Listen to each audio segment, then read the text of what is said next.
Hello, I'm Annette Young and welcome to the 51%, a show about women reshaping our world. Coming up, how Algerian women are playing a key role in street protests as the country witnesses mass demonstrations against its political leadership.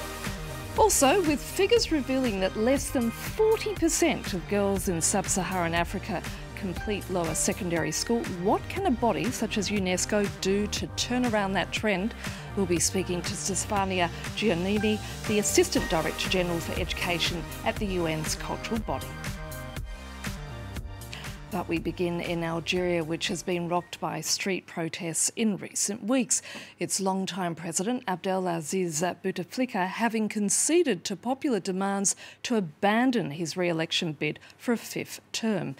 Yet, while a giant question mark now hangs over what happens next in the North African country, a record number of women have been taking to the streets, as Maud Julian reports. On the streets of Algiers, they were visible everywhere. Women alongside men demanding more dignity, more democracy, and the departure of President Abdelaziz Bouteflika. We want rights and a chance to prove what we can do. We no longer want to be treated like we are worthless. Many weren't afraid to face the police. For some observers, the simple fact that women are reclaiming the public space already points to a shift in society. Political activist Nabila Berhouni says that just years ago this couldn't have happened. Women wearing veils never used to take part in protests with men. But that is over now. Men go out with their wives and their kids. They demonstrate all together as a family. Many now are asking whether after the fight for regime change, there will be a battle specifically for women's rights. Under Algeria's family code, women are treated as legal minors and are not protected in the event of a divorce. There are 11 million workers in Algeria. Less than 20% of them are women, even though they make up 2/3 of university graduates. This isn't the first time women take part in a political struggle alongside men. They played a crucial role in the fight for the country's independence, but that did little to aid their own liberation. Men have not always been grateful to women. Women took part in struggles, and once things were done and dusted, they were told to go back to the kitchen. There's still a big problem. It's this family code. Women are determined to remain prominent in this protest movement.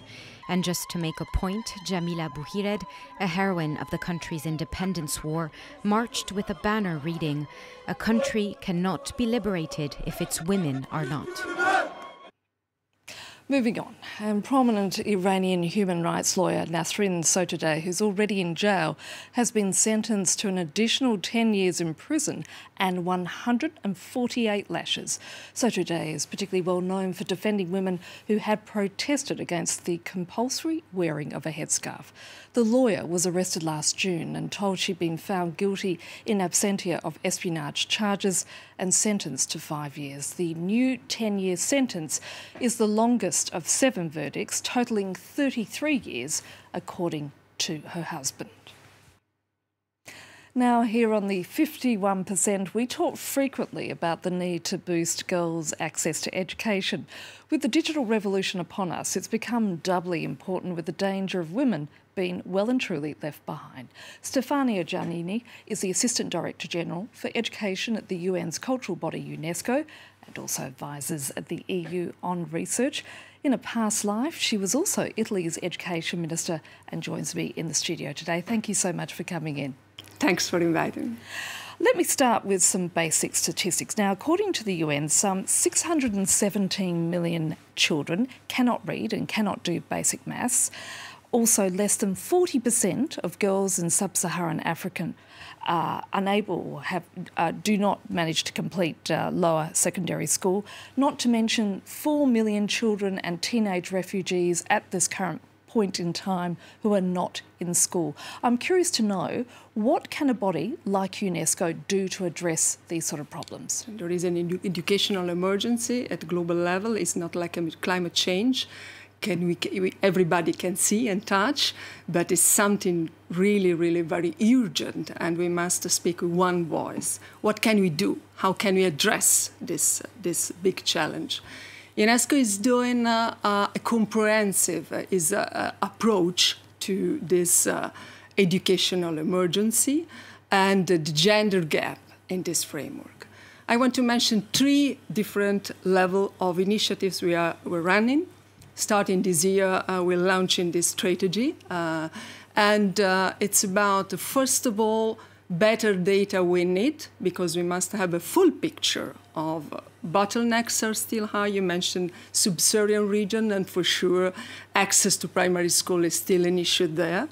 But in other countries, in other regions of the world, we have the question of quality education for girls who are enrolled in the process. So better data first.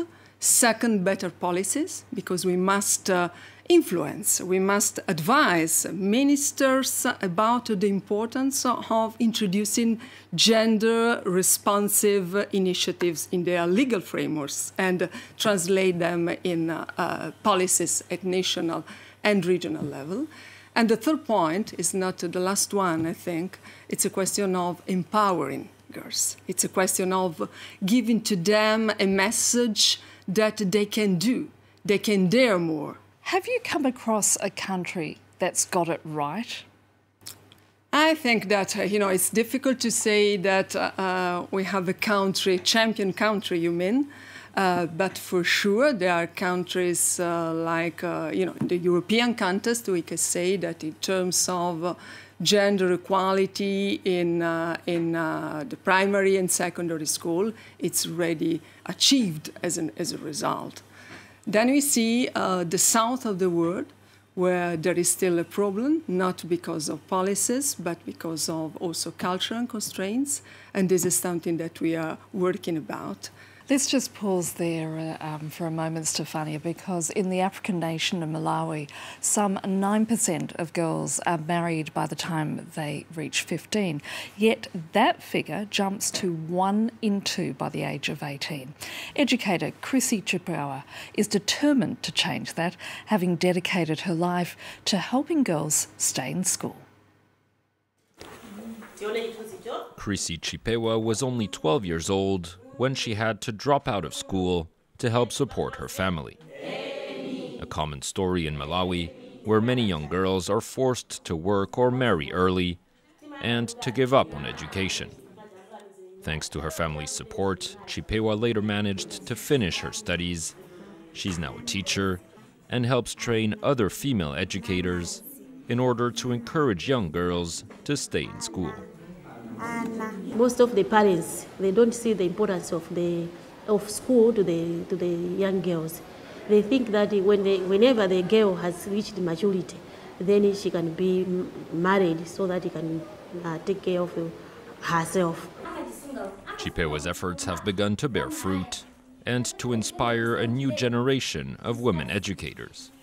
Many of her former students have become teachers themselves and are hoping to pass on their love of learning to their own pupils. We created special study groups to encourage girls to stay in school.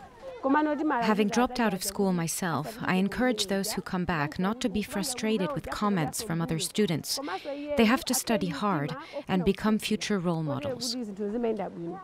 In 2017, Malawi's government earned praise for raising the legal minimum age to get married from 15 to 18 years old.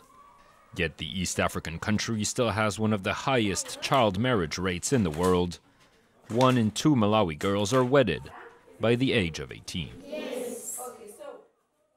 Now, watching that report with me in the studio, Stefano Giannini, who is the Assistant Director General for Education at the UN's cultural body, UNESCO. Stefani, we've seen that report. How important it is for girls to have role models? It's crucial. In my view, it's crucial. I think that if girls can see that in the real society, also other women have already achieved some important role of responsibility, of decision-making, of power. It's not a dirty word. We must use power related to the ambition of girls. I think that they can find their aspiration and they can find in themselves the energy and the courage to go ahead. The other ticking time bomb, if you like, is the fact that we need to desperately, don't we, boost the number of girls in science and technology subjects. I understand, I've been quoted a figure that somewhere in the order of 80% of software is written by men. And when you have the digital revolution upon us, and obviously now artificial intelligence, that is not a good statistic. Only 2% of ICT project patents are generated by women. So this number is quite clear and goes matching with yours. What can we do? For STEM is something that starts from the primary school. No, it's not a process that we can concentrate on at higher education level, where we have only 1/3 of women and girls who are choosing science, technology, engineering, maths faculties. And it's a question of content, it's a question of teachers training once again, that's what we are doing. And it's a question of relaunching in the global debate the importance of science and the importance of being a brilliant scientist. Family influence is absolutely important because parents can orientate, no, when you are very, very young. So it's a question of building in the community a sense of empowering girls for STEM. Stefania, thank you for your time. Thank you. And that's it for now. You can also connect with us via our Facebook page, that of course being France24.51%, or do send us a tweet at _51%. So until our next show, bye for now.